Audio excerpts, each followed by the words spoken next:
We're turning now to the Greek of Genesis chapter 2, picking up in verse 1. Kai sunetelethesan ha uranos, kai hege, kai pas ha cosmos, alton. Let's start with a minor observation about the repetition of kai, not only in this verse, but in fact 31 times in Genesis 1. Quite a lot. Now, I didn't really draw a lot of attention to it. This represents the vav, or waw, underneath the hood in Hebrew, which is also repeated.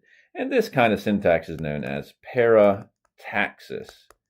And that is where basically you have kai linking sentence upon sentence upon sentence or clauses, keeping everything kind of at the same narrative level as opposed to other discourse markers that advance the narrative. And it just happens to be something that is very common in Greek Genesis and elsewhere, particularly translating the underlying Hebrew. But let's begin with the first verb, sunetelethesan. This is from sunteleo. And if you know some vocab, you probably see telos here. The Hebrew is kalab. Both of these words basically mean to complete or to bring to its completion, something along those lines. But you'll see there's a thesan here and an epsilon tucked in there. So this tells us this is a third plural aorist passive indicative.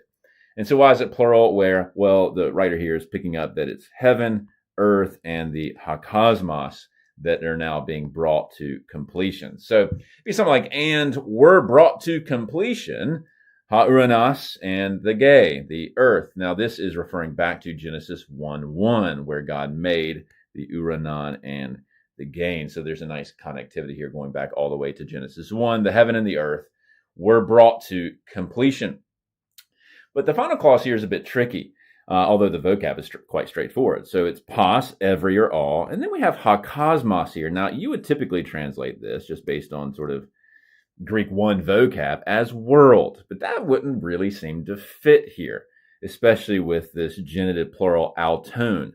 How in the world could it be, their world, as if the world belonged to Uranos and the gay? Well, the underlying Hebrew here is hosts, which doesn't necessarily help us here.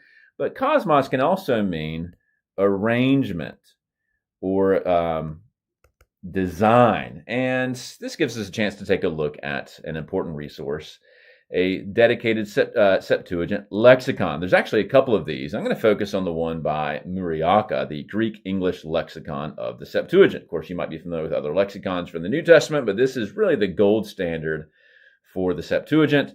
And let's take a look at the entry for cosmos here.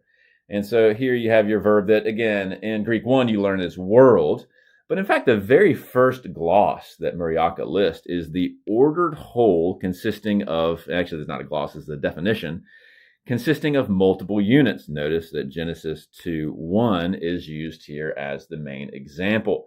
It's the subsidiary components of the universe. So it's something like heaven and earth and all of their components or their ordered arrangement or something along those lines. Then you have created world as kind of the main definition for most uses. But here, Muriaka lists the breakdown of the components, the inner workings of it as an option for cosmos. So I find that to be quite an interesting translation of the Hebrew hosts.